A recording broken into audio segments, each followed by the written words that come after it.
Bismillahirrahmanirrahim. Assalamualaikum warahmatullahi wabarakatuh. Alhamdulillahilladzi hadana li hada wa ma kunna linahtadiya laula an hadana Allah. Asyhadu an la ilaha illallah wa asyhadu anna Muhammadan abduhu wa rasuluhu alladzi la nabiyya wa la rasula ba'da. Allahumma shalli ala Muhammad wa ala ali Muhammad kama shallaita ala Ibrahim wa ala ali Ibrahim innaka Hamidum Majid. Pemirsa rahimakumullah, seraya memuja dan memuji Allah Subhanahu wa taala, kita panjatkan doa agar kiranya Allah Subhanahu wa taala tetap memberikan kesehatan dan kelapangan hati dan rezeki kita, dan Allah kurniakan kelancaran segala urusan hidup kita, baik untuk urusan duniawi kita maupun ukhrawi kita. Adapun pembahasan kali ini adalah menyangkut tentang studi kasus terkikisnya sifat tagha. Namun sebelum masuk kepada pembahasan, terlebih dahulu kami memohon subscribe, like, share, dan komen, serta jangan lupa untuk tetap menyalakan tombol loncengnya agar tidak ketinggalan pembahasan dan update-update lainnya dari channel Peradaban ini. Pemirsa yang dirahmati Allah Subhanahu wa taala, ada satu istilah dalam Al-Quran yang mungkin belum populer di masyarakat kita, terutama umat Islam, yaitu istilah tagha. Seperti halnya yang difirmankan Allah Subhanahu wa taala dalam Al-Qur'an, A'udzubillahi minasyaitonirrajim, Bismillahirrahmanirrahim. Kalla innal insana layatgha. Dalam mushaf Al-Qur'an yang ada pada kita saat ini, ayat tadi diterjemahkan sekali-kali tidak, dan sesungguhnya manusia itu melampaui batas. Maka secara garis besar, tagha diartikan oleh para ulama dan masyarakat pada umumnya adalah melampaui batas. Tetapi sesungguhnya apabila kita merujuk kepada istilah-istilah Al-Quran yang lainnya, bahwa tagha mempunyai arti dan makna yang lebih luas.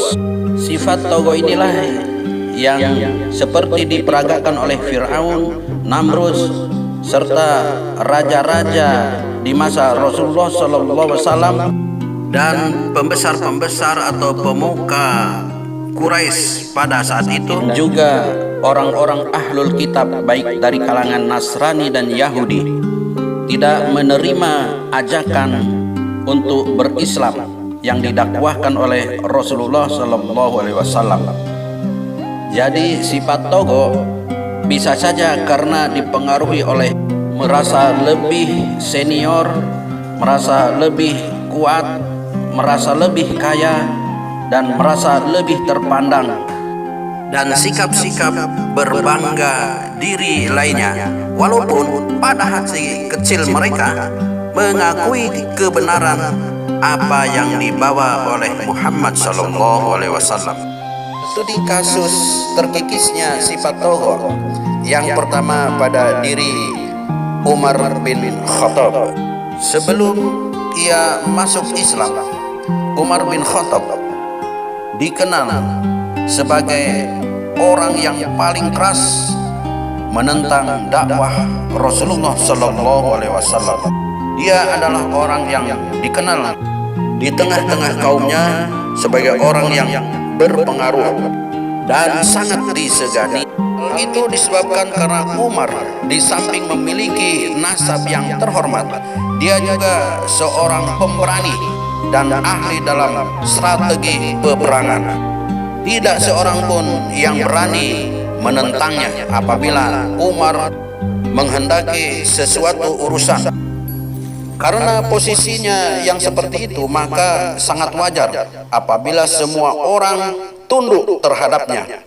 Di antara tokoh-tokoh Quraisy pada masa itu, dua orang yang sangat disegani oleh kawan maupun lawan, yaitu Umar ibnul Khattab dan Abu Jahal ibnu Hisham.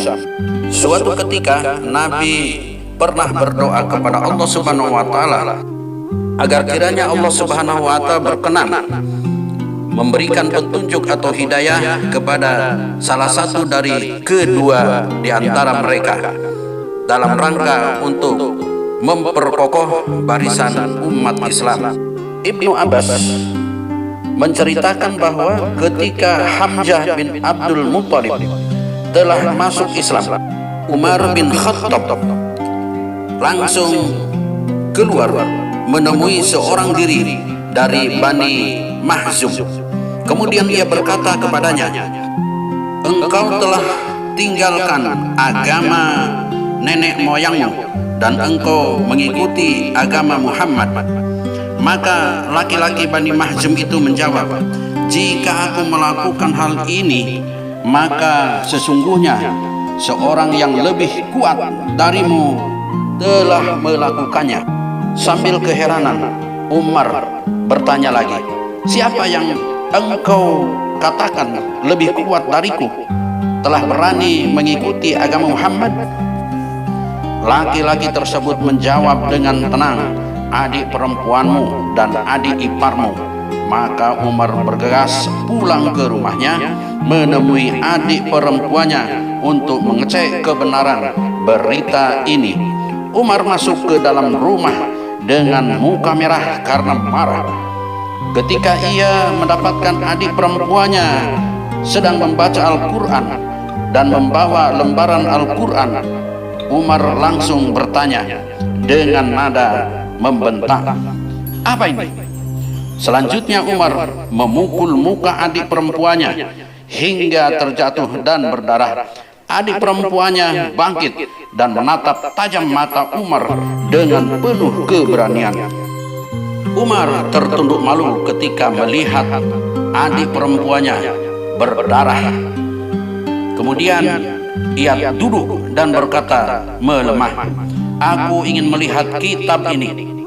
Adik perempuannya berkata, "Sesungguhnya tidak boleh menyentuhnya kecuali orang-orang yang bersuci." Kemudian Umar bangkit dan mandi besar untuk menyucikan dirinya. Umar pun kembali menemui adiknya untuk dibacakan ayat-ayat Al-Quran. Di awal, dengan membacakan basmalah, Umar merasa takjub dan berkata, "Nama-nama yang bagus dan suci." Selanjutnya dibacakan surat Toha. A'udzu billahi minasyaitonir rajim. Bismillahirrahmanirrahim.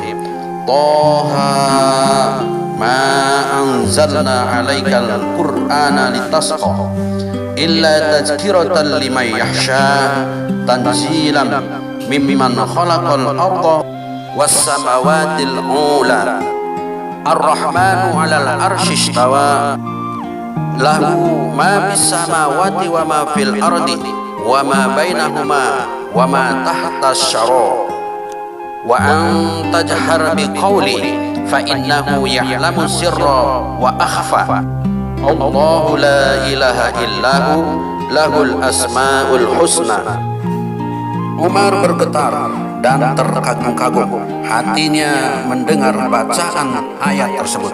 Umar berkata, "Ini tidak dimiliki oleh Quraisy." Maka Umar pun masuk Islam dan bertemu dengan Rasulullah SAW di rumah Arqam untuk mengucapkan kalimat syahadat. Sejak Umar bin Khattab menjadi Muslim, dia tinggalkan perilaku sesatnya di masa jahiliyah. Dia kubur dalam-dalam kisah lamanya dan dia ganti dengan lembaran hidup yang baru, seolah-olah ia menjadi manusia yang baru dilahirkan.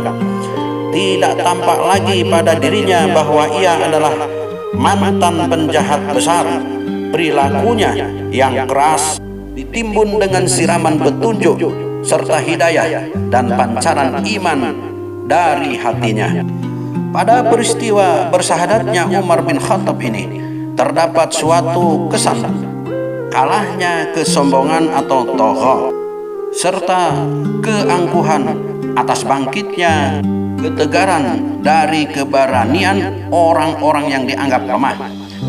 Keberanian itu lahir karena sentuhan tauhid bahwa hanya Allah Subhanahu wa taala saja yang berhak untuk ditakuti dan diagung-agungkan. Yang kedua, studi kasus pada Ikrimah.